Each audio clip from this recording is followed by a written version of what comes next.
Welcome back my dear ones. इस video में बात करेंगे कश्मीर के एक ऐसे हिम्मत वाले इंसान की, कश्मीर के एक रियल हीरो की, कश्मीर के एक बहादुर इंसान की, एक कश्मीर के एक गैर मामूली ताकत रखने वाले इंसान की, एक ऐसे इंसान की जिसने डोगरा रूल के दौरान कुछ ऐसा करके दिखाया जो उस वक्त के कश्मीर के सबसे बड़े पॉलिटिशियन, सबसे बड़े लीडर शेख अब्दुल्ला नहीं कर पाए।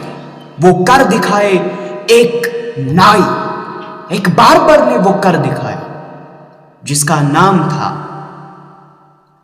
मोहम्मद सुभान हजाम साहब। बात करेंगे उस हीरो की who abolished prostitution from Kashmir, उस हीरो की who abolished brothels of Kashmir, जिसने बेहयाई के सेंटर्स कश्मीर से खत्म करवाए, बंद करवाए, अकेले लड़ने निकला। ये बात है डोगरा रूल की। 1931 में बहुत सारे ऐसे लोग काम कर रहे थे कश्मीर के लोगों को अपलिफ्टमेंट करने के लिए। कश्मीर के लोगों को मॉरली डिजनरेट किया जाता था, कश्मीर की लड़कियों को बेचा जाता था, फ्लैश ट्रेड चलता था। बहुत सारे ऐसे लोग आए, लेकिन उनमें से मोस्ट इंपॉर्टेंट जो थे वो थे मोहम्मद सुभान हजाम, जिसने यह अहद कर लिया कि इन इवल प्रैक्टिसेस को बंद करके ही रहूंगा। एक क्रूशियल रोल प्ले किया सोसाइटी को डेवलप करने में, पर्टिकुलरली गर्ल्स। एक रिफॉर्मर, एक विजनरी पर्सन थे जिसने हमें यह सिखाया कि इवल के खिलाफ कैसे लड़ा जाता है, इवन अगर आप अकेले, एलोन। डोगरा रूल के दौरान बहुत सारे इवल प्रैक्टिसेस हो रहे थे। इन्हीं में से एक बुराई जो थी वो प्रोस्टिट्यूशन की थी, बेहयाई। और इसी दौरान ये जो डोगरा रूलर्स थे, महाराजा थे, ये इनसे मोटी रकम वसूल करते थे जो ये सेंटर्स, प्रोस्टिट्यूशन सेंटर्स कश्मीर में चला रहे थे, जिसे हम कांजर टैक्स के नाम से जानते थे। और उन सेंटर्स को कांजर टैक्स कहा जाता, कांजर सेंटर्स कहा जाता था।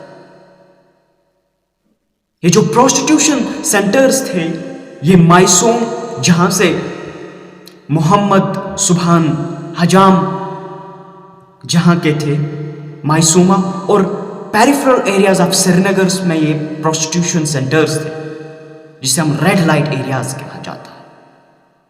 अगर आज कश्मीर में ये रेड लाइट एरियाज नहीं है ना, ये प्रोस्टिट्यूशन सेंटर्स खुलेआम नहीं है ना, इट्स बिकॉज ऑफ जनाब मोहम्मद सुभान हजाम साहब। अगर आज कश्मीर में वो बेहयाई प्रोस्टिट्यूशन नहीं है, फ्लैश ट्रेड नहीं है खुलेआम, it's because of him. We should thankful for his role. हमारे छोटे बड़े young adults should never forget his contribution. In 1934 में सबसे पहले इसके खिलाफ आवाज उठाता है मौलाना अब्दुल वकील, और 1935 में मोहम्मद सुभान हजाम रेज होते हैं और इस मैटर को, इस मसले को अपने हाथ में ले लेते हैं। इसका शॉप हुआ करता है, दुकान हुआ करता है, बार्बर शॉप, नियर एमीरा अमरा कदल, नियर पैलेडियम सिनेमा।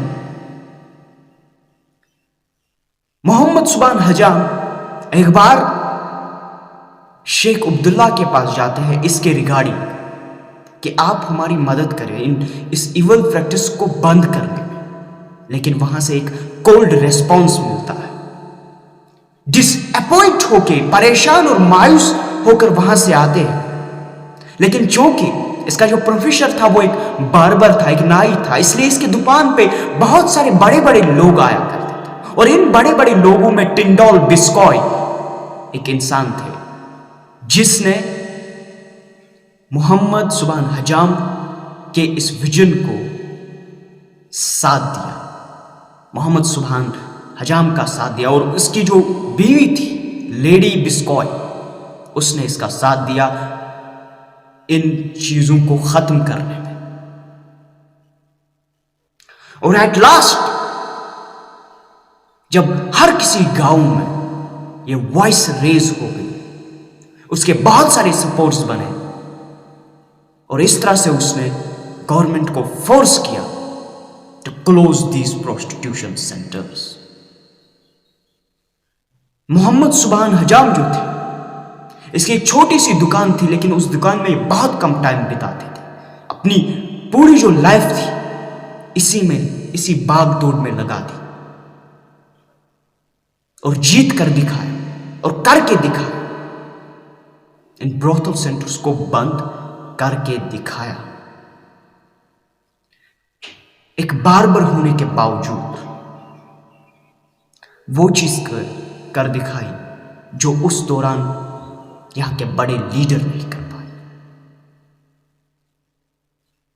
جب یہ بروتھل سینٹرز بند ہوئے، اپنے دکان میں مٹھائی بانٹ لی، distribute sweets at his shop, اور ٹنڈال بسکوائے کا اور لیڈی بسکوائے کا شکریہ ادا کیا. یہ ایک ایسے انسان تھے، ایک ریئل ہیرو تھے کشمیر کے. آف کورس آج بھی کشمیر میں یہ برائیاں پھر سے جنم لے رہی ہے اور لے لی ہے. وہ اقبال نے اپنے ایک شعر میں کہا تھا، ہم نے خود پہنایا ہے شاہی کو جمہوری لباس. اسی طرح آج بھی یہ پریکٹس پھر سے شروع ہو گئی ہے، لیکن کسی اور لباس میں. ہم نے اسے کچھ اور لباس اوڑھ لیا ہے، فیک فریڈم کے نام پر اور بہت ساری چیزوں کے نام پر. بٹ محمد سبحان حجام ایک ایسے انسان تھے جنہوں نے ان ساری چیزوں کو بند کرنے کے لیے اپنی زندگی داؤ پر لگائی. اور آج پھر سے اس جیسے ہیرو کی ضرورت ہے. That was all about today.